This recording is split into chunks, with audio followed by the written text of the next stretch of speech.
300 kilo முதல் 3000 kilo தங்கம் உருக்கப்பட்டிருக்குன்னு ஒரு புகார் வருது. இது யார் உருக்கியிருப்பா? அமைச்சருக்கு தவிர வேறு யாரும் செய்ய முடியாது. அமைச்சருக்கு கீழே இந்து அறநிலைத்துறை ஆணையாளர் ஸ்ரீதர் ஐஏஎஸ் அவர் தப்பி ஐரோப்பாவுக்கு ஓடி போயிட்டார். திமுக ஊழல் பண்ணது, அதிமுக ஊழல் பண்ணது, இதை கண்டுபிடிக்கணும் தானே உங்களுக்கு ஓட்டு போட்டிருக்காங்க. நீங்கள் 500 ரூபா ஊழல், 1000 ரூபா ஊழல், ஊதுபத்தியில் ஊழல், சாம்பலில் ஊழல், பஞ்சாமிர்தம் பேரிச்சம்பழத்தில் ஊழல், பேரிச்சம்பழம் கொட்டையில் ஊழல், இதாக கண்டுபிடிக்கிறதுக்கு மக்கள் உங்களுக்கு ஓட்டு போட்டான். மக்களுடைய சொத்தை கொள்ளையடிப்பவர்களை இங்கே கோயில் சொத்தை அடிச்சுட்டு போயிட்டா சாமியவே காப்பாற்ற முடியலையே, மக்களை போய் காப்பாற்றுறது.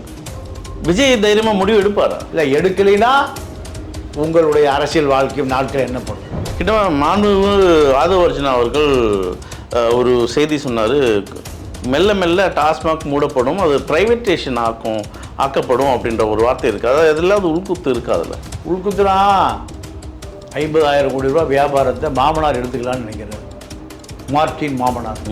அப்போ அப்படி கொடுத்தா இது மார்டின் ஆட்சியாகவும் போகிறதுக்கு வாய்ப்பு இருக்கு. டெல்லி போனாங்க, திருப்பி விட்டாங்க, அமித்ஷா பார்க்கவே இல்லை. இப்படி பல பிரச்சனைகளை சந்திச்சுட்டு இருக்காரு. அவர் இப்போ தான் மன உளைச்சலுக்கு ஆளாகிறாராம்.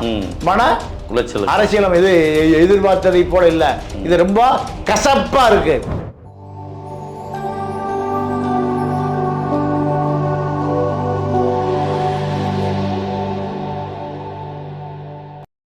நேயர்களுக்கு வணக்கம். இன்றைய நேர்காணலில் நம்மோடு இருந்திருக்கார் மூத்த பத்திரிகையாளர் திரு தமிழா பாண்டியன் அவர்கள். சார் வணக்கம். சார் வணக்கம். தாவேகா புதிதாக ஆட்சியேற்று பல மாற்றங்களை செய்ய போகிறோம்னு நினச்சி செஞ்சுட்டு இருக்காங்க ஆட்சியில்.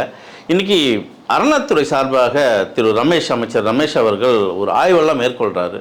குறிப்பாக திருச்செந்தூர் கோவில் எடுத்துங்க, அர்ச்சகர்கள் கையூட்டு பெறுறதெல்லாம் கண்டித்து அவங்கள சஸ்பெண்டும் பண்ணியிருக்காங்க. என்ன நடக்குது சார்? ஒரு ஆட்சி மாற்றம் இங்கே வந்திருக்கா? தாவேக்காவில் இந்த கொள்ளையடித்தவர்களெல்லாம் கைப்பற்றுவாங்களா? இல்லைங்க, இப்போது ரமேஷ் ஒரு பார்ப்பனர். கோயிலில் ஒரு நீண்ட வரிசை நிற்கும், ஒரு 2000 பேர் நிற்பான். அந்த அர்ச்சகருக்கு 10,000 ரூபா கொடுத்தா நேராக போய் முதல் தரிசனம். எல்லா ஊர் கோயிலையும் நடக்குது. இதை தடுப்பது தான் அறநிலைத்துறை ஊழலை தவிர, நீங்கள் பஞ்சாமிர்தம் விற்கிறவன், ஊதுபத்தி விற்கிறவன், அவன் சாதாரண ஊழியர் 4,000 ரூபா லஞ்சம் வாங்கிட்டான்னு அவரை சஸ்பெண்ட் பண்ணியிருக்கார். அப்போ இப்போ நீங்கள் இருந்தால் சிதம்பரம் தில்லை நடராஜர் கோயிலில் தமிழ் ஓதுவார் போகவே முடியல. எல்லா கோயிலையும் தமிழ் வழிபாடே கிடையாது. அது முக்கியத்துவம். உங்களுக்கு ஓட்டு போட்டது யார்? பார்ப்பனர்களை ஓட்டு போட்டான். ஓட்டு போட்டது யார்? தமிழர்கள். அதை நடவடிக்கை எடுக்கணுமே தவிர, நீங்கள் கடைநிலை ஊழியர் ஒரு சின்ன ஊழல், அது நடவடிக்கை எடுப்பது அறிவுடைமை ஆகாது. நீங்கள் 300 கிலோ முதல் 3000 கிலோ தங்கம் உருக்கப்பட்டிருக்குன்னு ஒரு புகார் வருது. இது யார் உருக்கியிருப்பா? அமைச்சருக்கு தவிர வேறு யாரும் செய்ய முடியாது. அமைச்சருக்கு கீழே இந்து அறநிலைத்துறை ஆணையாளர் ஸ்ரீதர் ஐஏஎஸ் அவர் தப்பி ஐரோப்பாவுக்கு ஓடி போயிட்டாராம்.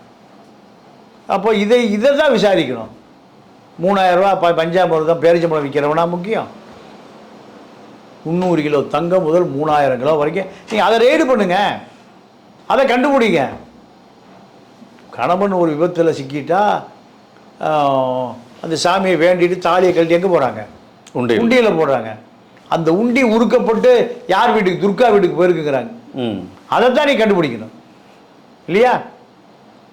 அப்போது அதிகாரி துணை இல்லாமல் கோயில் சொத்து கொள்ளையடிக்க முடியுமா? உண்டியல் பணம் பல கோடி ஊழல் கணக்கு இருக்குன்னு சொல்கிறாங்க. அப்போ இந்த ஊழலை கண்டுபிடிக்க வேண்டிய அமைச்சர் ரமேஷ், நீங்கள் கோயிலாக மாறு வேஷத்தில் போய் பேண்ட் ஷர்ட்டை போட்டுட்டு மாஸ்கை போட்டுட்டு கோயில் பிரசாக 500 1000 வாங்குறான்ல, அவனை கண்டுபிடிப்பதா ஊழல் ஒழிக்க முடியும்? ஒரு எஸ்பி லஞ்சம் வாங்குறாரு, ஒரு டிஎஸ்பி லஞ்சம் வாங்குறாரு, இன்ஸ்பெக்டர் லஞ்சம் வாங்குறாரு. அந்த பணத்தை வாங்கிட்டு வர்றது யார்? ஏட்டையாக வாங்கிட்டு வருவார், ஒரு கான்ஸ்டபிள் வாங்கிட்டு வருவார் இல்லையா? கான்ஸ்டபிளை போய் நீங்கள் கைது பண்ணிங்கன்னா கான்ஸ்டபிள் நம்பி எவன் 10 லட்சம் கொடுப்பான்? கான்ஸ்டபிள் 10 லட்ச ரூபாய்க்கு வேலை செய்ய முடியுமா? அவர் 500 ரூபாய்க்கான வேலை செய்வார். ஒருத்தர் ட்ரிங்க் அண்ட் ட்ரைவ் போனால் 500 ரூபாய்க்கு விடுவார். ஒட்டுமொத்தமான ஊழலை ஒழிச்சிட முடியுமா? இல்லை, கடந்த காலகட்டத்தில் இது போல் நிறைய வழக்குகள்லாம் இருக்குது. அதெல்லாம் தோண்டி எடுப்பாங்களா? குறிப்பாக பொன்மாணிக்க வெள்ளையா அவர்கள் நிறைய சிலை கண்டுபிடிச்சாரு, திருட்டுத்தனமாக நிறைய விற்றுருக்காங்க, இப்படிலாம் பல குற்றச்சாட்டுகளுக்கு இன்னும் நீதிமன்றத்தில் நிலுவையில் இருக்குது. இதெல்லாம் கண்டுபிடிச்சிருவாங்களா? அதனால் அதை கண்டுபிடிக்கிறது தாங்க ஓட்டு போட்டிருக்காங்க உங்களுக்கு. திமுக ஊழல் பண்ணது, அதிமுக ஊழல் பண்ணது, இதை கண்டுபிடிக்கணும் தானே உங்களுக்கு ஓட்டு போட்டிருக்காங்க. நீங்கள் 500 ரூபா ஊழல், 1000 ரூபா ஊழல், ஊதுபத்தியில் ஊழல், சாம்பலில் ஊழல், பஞ்சாமிர்தம், பேரிச்சம்பழத்தில் ஊழல், பேரிச்சம்பழம் கொட்டையில் ஊழல், இதாக கண்டுபிடிக்கிறதுக்கு மக்கள் உங்களுக்கு ஓட்டு போட்டான். இப்போ ரமேஷ் அமைச்சராக பல இடங்களில் ரைடு பண்ணுறாரு சார். எங்காவது உருக்குன தங்கத்தை பற்றி பேசியிருக்காரா? கோயில் பணம் கொள்ள போனதை பற்றி பேசியிருக்காரா? சேகர் பாபு உடைய டிபார்ட்மெண்ட்டில் அந்த துறை செயலாளரையோ இல்லை துறை ஆணையாளரோ எங்கே அவர் ஏன் தப்பி ஓடுறாரு? அவர் ஓட வச்சது யார்? கண்டிப்பாக 5 ஆண்டு காலம் அவர் தான் ஊழல் பண்ணியிருப்பார். ஏன்னா அதிகாரி உத்தரவு இல்லாமல் எதுவும் நடந்திருக்காரு. ஆனால் இங்கே கவர்னன்ஸ் மட்டும்தானே சார் மாறுதா? அதிகாரிகள் அப்படியே தான் இருக்காங்க, ஆட்சியாளர்கள் தானே மாற்றம் அடைகிறாங்க. அந்த அதிகாரி துணை போக தானே போவாங்க. இல்லை, ஊழல் பண்ணுறதுக்கு துணை போதாச்சு. அப்படி ஊழல் பண்ணுறீங்களா? ஊழல் செய்தவர்களை தண்டிப்பதற்காகத்தான் மக்கள் உங்களுக்கு ஓட்டு போட்டிருக்காங்க. அப்போது நீங்கள் நடவடிக்கை எடுக்கலைன்னா நீங்களும் ஊழல் பண்ண போகிறீங்கன்னு அர்த்தம் இல்லையா? குறிப்பாக திமுக ஆட்சியில் பெருசாக பேசப்பட்டது ஜி ஸ்கொயரோட சொத்து மதிப்பு, இதெல்லாம் தாவேக்கா ஆட்சியில் நோண்டுவாங்களா? இல்லைங்க. இப்போ ஜி ஸ்கொயர் பாலா சாதாரண திருப்பூரில் ஓட்ட டிவி விற்றுட்டு இருந்தவர். அவருக்கு எப்படி 2-3 லட்சம் கோடி எங்கே திரும்பினாலும் ஜி ஸ்கொயர் சொத்து. தமிழ்நாடு, கர்நாடகா, ஆந்திரா, தெலுங்கானா 4 மாநிலம் எங்கே திரும்பினாலும் இந்த சொத்து எப்படி வந்தது?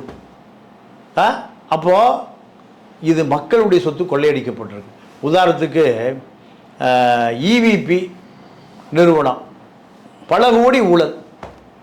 நீங்கள் நிலத்தை என்ன பண்ணுவான், ஒரு 10 கோடி ரூபா நிலத்தை ஒரு 50 லட்ச ரூபா கொடுத்துட்டு நிலத்தை ஒப்பந்தம் போட்டுக்குவான். ஒப்பந்தம் போட்டு எல்லாத்தையும் விற்று விடுவோம். அவனை கிரையவே பண்ண மாட்டான். அது எப்படி அந்த பத்திரம் செல்லும், பட்டா செல்லும், அந்த கிரையும் செல்லும்.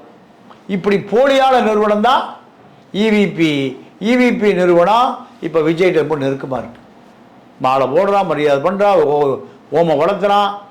சந்தோஷ் ரெட்டி யாருன்னா கேகேஎஸ்எஸ்ஆர் ராமச்சந்திரன் முன்னாள் ரெவன்யூ அமைச்சர் இருக்கார்ல, அவருடைய சம்பந்தி.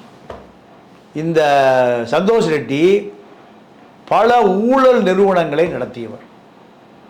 பல வழக்கு நிலுவையில் இருக்கு. சினிமா எடுக்கிறன்னு நம்ம ஐஸ்வரி கணேஷ்ட 25 கோடி ரூபாய் ஊழல் செய்து மோசடி செய்து சிறைக்கு போனவர். இப்போ அவங்க என்ன யாரோட நெருக்கமாக இருக்காங்க? விஜயோட. டிடிசிபி அப்ரூவ்டு பூரா நான் தாங்க, எங்களுக்கு கூட பணத்தை கூட பண்ணி கொடுத்துட்றேன். டிடிசிபி அப்ரூவ்டு பூரா எம்எம்டிஏ சிஎம்டிஏல என்ன வேணும் நான் பண்ணித்தரேன். அடுக்குமாடி குடியிருப்பு கட்டணுமா, அப்ரூவ்டு வேணுமா, பொட்டி என்கிட்ட எடுத்துகிட்டு வா.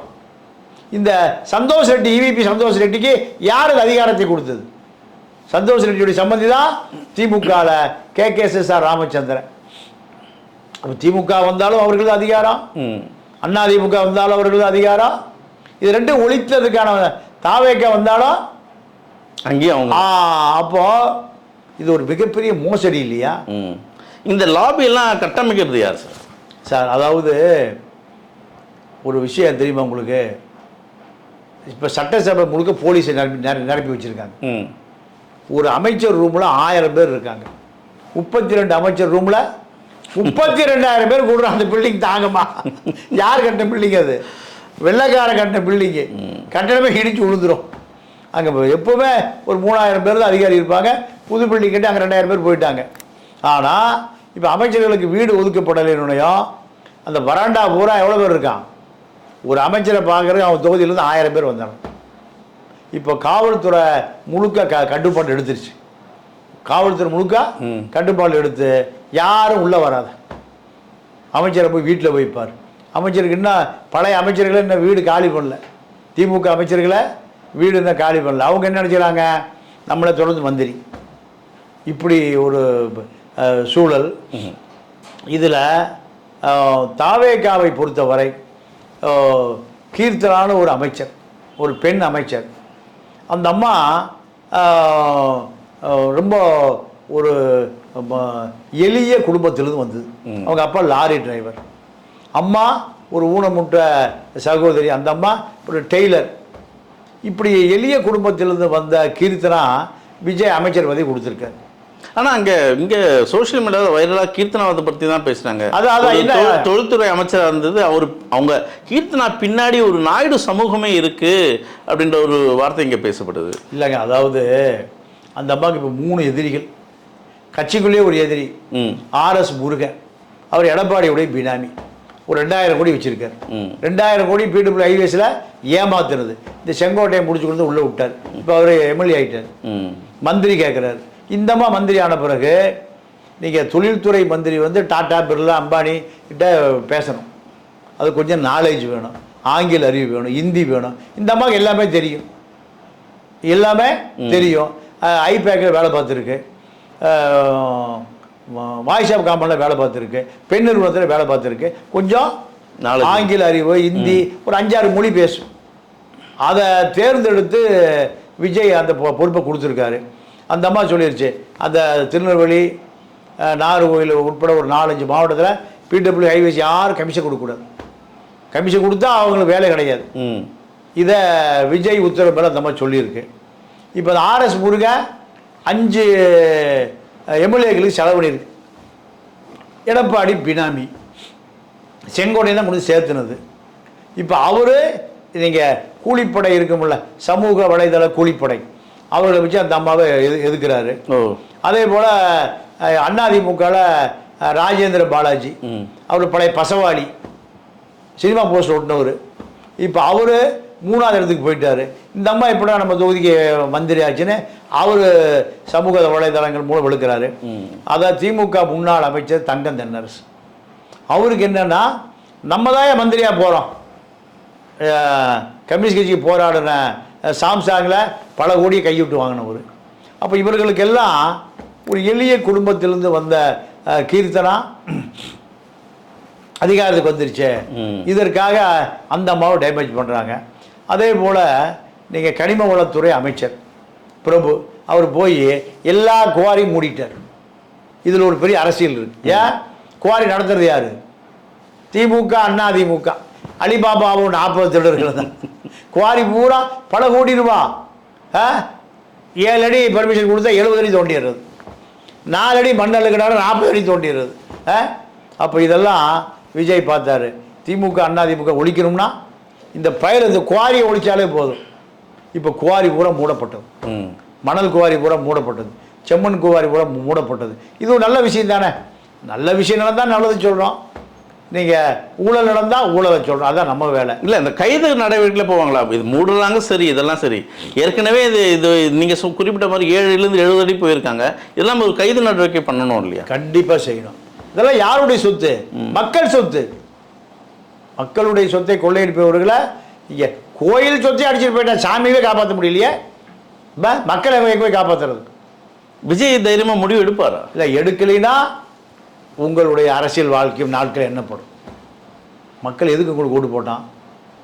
திமுக, அதிமுக ஊழல் ஆசாமிகளை சிறையில் போடணும். மக்கள் இப்போ 5 லட்சம் கோடி இவர்கிட்டே இருக்க, திமுக, அதிமுக அமைச்சர்கள்ட்ட 5 லட்சம் கோடி இருக்கு. அதை ரெக்கவர் பண்ணால கடன் அடைச்சிடலாம். இதை விஜய் துணிஞ்சு செய்யணும். இப்போ அவர் டெல்லிக்கு போனார், போகும்போதே ஃப்ளைட்டில் சிகை அலங்காரம், உடை அலங்காரம், அப்புறம் விஷ்ணு ரெட்டி, ஜெகதீஷ் பழனிசாமி, நடிகைகளை தேர்வு செய்கிறவர், ரூட், இப்படியான கும்பலோடு போனார். இதெல்லாம் பார்த்துட்டு மோடி விரட்டி விட்டார்னு செய்தி ஓடுது. இதெல்லாம் தவிர்க்கப்பட வேண்டும். நீங்கள் தனி விமானத்தில் டெல்லி போகிறது என்பது மக்களுடைய வரிப்பணம். மக்களுடைய வரிப்பணத்தில் உங்களுக்கு தனி விமானம் கேட்குதா? மக்களோட மக்களை பயணிக்க வேண்டியதானே. அண்ணாதுரை ரயிலில் தான் போவார், டெல்லிக்கு ரயிலில் தான் போவார். அவர் படிச்சுட்டே போகிறதுக்கு நேரம் வேணும்னு போவார். ஆனால் உங்களுடைய அரசு உன்னிப்பாக பார்க்கப்படுகிறது. இப்போ இந்த EVP சந்தோஷ் ரெட்டியெல்லாம் நீங்கள் அருகில் விட்டீங்க ஆட்சியை கவுந்து போகும். ஏன்? ஊழல் சரியான ஊழல். இவ்வளோ பெரிய ஊழல்வாதிகள் நீங்கள் உஷாரா இல்லைன்னா நான் தான் DTCP approved, CMD approved, MMT approved அத்தனையும் வசூல் பண்ணிவிட்டு அவன் கிளம்பிடுவான். ஆட்சி அதிகாரம் எல்லாம் விஜய் வசூல் பண்ணி கொடுத்தா விஜய் கொண்டு சேர்த்துட்டோம். விஜய் தான் பண்ண சொன்னார், ஆதவ் தான் பண்ண சொன்னார். இப்படியான ஆட்கள் தான் இந்த சந்தோஷ் ரெட்டியை போன்ற நபர்கள். முக்கியமாக நீங்கள் சொல்கிற மாதிரி கண்ணுக்கு தெரியாத பல ஊழல்லாம் இங்கே இருக்குது. தமிழ்நாட்டில் கண்ணுக்கு தெரிகிற ஊழல் வந்து இங்கே டாஸ்மாகுங்க. முக்கியமாக திமுக அதிமுக தரப்பில் தான் இங்கே ஆலைகள் வச்சுருக்காங்க. இனிமேல் இவங்க என்ன பண்ண போகிறாங்க? அதுக்கு திமுக ஆட்சியாகட்டும் அதிமுக ஆட்சியாகட்டும் மாறி மாறி அவங்களோட சரக்கு சப்ளை ஆகும். இப்போ விஜய் அரசு என்ன பண்ண போகுது சார்? இவங்களாம் இந்த டாஸ்மாக் போன்ற ஆலைகள், சாராய ஆலைகள்லாம் என்ன செய்ய போகிறாங்க? அங்கே பெரிய ஊழலே நடந்துருந்தது அப்படின்றாங்களே. இப்போது ஒரு செய்தி நான் கேள்விப்பட்டேன். இந்த சாராய ஆலை அதிபர்கள் பூரா மாநில அரசு மண்ணை தூவிட்டு, மத்திய அரசு கண்ணை தூவிட்டு பாரிஸ் போய் மீட்டிங் போட்டிருக்காங்க. எங்கே? வெளிநாட்டில். ஏன்னா 50,000 கோடி ரூபா வியாபாரம். 50,000 கோடி வியாபாரம் ஏறக்குறைய பல கோடி பேருக்கு நீங்கள் கிட்னி லிவர் போன வியாபாரம். இதை பீகார் ஒழிச்சு விட்டான். குஜராத்தில் இன்றைக்கு வரைக்கும் சாராய கடை, பிராந்தி கடை கிடையாது. ஆனால் தமிழ்நாட்டில் திராவிட இயக்கங்கள் 5,500 டாஸ்மாக் இருக்குது. 5,500 கடையும் அந்த ஏரியா வட்ட செயலாளர் தான் வச்சுருக்கு. அப்போ இந்த டாஸ்மார்க்கை ஒழித்தால் மட்டும் என்ன நடக்கும்? இந்த மாநிலம் காப்பாற்றப்படும். திமுகவிடமிருந்து நீங்கள் ஆட்சியை தக்க வைக்க முடியும். ஏன்னா அவன் டாஸ்மாக் கடை நடத்தி ஒரு கடைக்கு 10 லட்ச ரூபா சம்பாதிச்சான்னா உங்களை எதிர்ப்பான். தாவேக்க தொண்டர்களை எதிர்ப்பான். ரெண்டாவது தாவேக்க தொண்டர் சாராய கடை வைக்க ஆரம்பிச்சிட்டான்னா என்ன ஆகும்? திமுக செய்கிற வேலை தானே அது, அதிமுக செய்கிற வேலை தானே. இதுக்கு ஏன் தாவேக்காக்கு ஏன் ஓட்டு போட்டான்? இப்படி தாவேக்கா பின்னடைவதற்கான வாய்ப்பு உருவாகிறனா அந்த டாஸ்மாக் கடை. கிட்ட மாண்பு ஆதவ அர்ஜுனா அவர்கள் ஒரு செய்தி சொன்னார். மெல்ல மெல்ல டாஸ்மாக் மூடப்படும், அது பிரைவேட்டேஷன் ஆக்கப்படும் அப்படின்ற ஒரு வார்த்தை இருக்குது. அதாவது எதில் உள்குத்து இருக்குது. அதில் உள்குத்துனா 50,000 கோடி ரூபா வியாபாரத்தை மாமனார் எடுத்துக்கலான்னு நினைக்கிறார், மார்டின் மாமனார். அப்போ அப்படி கொடுத்தா இது மார்டின் ஆட்சியாகவும் போகிறதுக்கு வாய்ப்பு இருக்குது. லீமா ரோஸ் அதிமுக பொதுச் செயலராக மாறுவதற்கு முயற்சி செஞ்சு அது தோல்வி அடைஞ்சு போச்சு. இப்போ இந்த டாஸ்மார்க் மார்டின் குடும்ப வசம் ஒப்படைக்கப்பட்டால் என்ன ஆகும்? அது மிகப்பெரிய பின்னடைவாக மாறும். இந்த அரசியல்லாம் விஜய்க்கு தெரியுமா? இல்லை, தெரிஞ்சுதான் நடக்குது. ஒரு முதலமைச்சருக்கு எல்லா வசதிகளும் இருக்குது. உளவுத்துறை இருக்குது, கட்சி மூத்த தலைவர்கள் இருக்காங்க, அவ்வளோ பேர் இருக்காங்களே. ஒருத்தர் சொல்ல கூட ஒருத்தர் சொல்ல மாட்டாங்களா? இப்போ அவர் பார்க்கறதே 3 பேர் தான் பார்க்குறாராம். யார்? ஆதவ அர்ஜுனா, கீர்த்தனா, புஷி. 3 பேர் தவிர யாரையும் பார்க்கறது இல்லையா? அப்போது எளிமையான முதலமைச்சராக இல்லை, எளிமையான முதலமைச்சராக இல்லை, ஒரு வட்டத்துக்குள்ள. இது உங்களை மக்களிடமிருந்து அந்நியப்படுத்தியது. கட்சிக்குள்ளே பிளவு இருக்குது. என்னானந்த அவர்களுக்கும், அதாவது புசியானந்த அவர்களுக்கும் மாதவர்களுக்கும் ஒரு போர் போயிட்டு இருக்காங்க. என்ன போர் போனாலும் அங்கே விஜய்க்கு தானே ஓட்டு போட்டான், புஷிக்கு அவன் ஓட்டு போட்டான். இல்லை, இந்த கட்சி சூழல் விஜயை அதெல்லாம் ஒன்றும் பண்ண முடியாது. அதெல்லாம் விஜயை யார் பார்க்கறது? விஜய் யார் பக்கத்தில்? விஜய் யார் பக்கம் இருக்காரு அவர் தான் பார்க்க முடியும். நீங்கள் விஜய் யாரை விரும்புகிறாரோ அதுதான் கட்சி. ஜெயலலிதா இருந்த காலத்தில் புசி ஆனந்தருக்கான ஆட்களுக்கு அதிகாரம் வழங்கப்படுகிறது, ஆதவ அர்ஜுனா ஆட்களுக்கு அதிகாரம் கொடுக்குது. இல்லை போட்டிகள் எல்லாம் இருக்குது நிறையன்றாங்க. எல்லாம் இருக்கத்தாங்க செய்யும். அரசியல்லாம் போட்டி, பொறாமை, சண்டை, வெட்டு, குத்து, சோடா பாட்டிலு, கத்தி குத்து, கடப்பாறை வெட்டு எல்லாம் அரசியல் இருக்கத்தான் செய்யும். எந்த கட்சியில் இல்லை. திமுக இல்லையா, அதிமுக இல்லையா, ஒன்றும் இல்லாத காங்கிரஸ்லேயே வேட்டையை வந்து ஓடி போயிடறானுங்களே. காங்கிரஸ் தலைவர் போகும்போது பைக்குள்ள வேட்டி அடிஷனலாக கொண்டு போக வேண்டியதாக இருக்குது. இல்லைன்னா அண்டர்வோடு தான் வரணும், காரில் ஏறுறதுக்கு.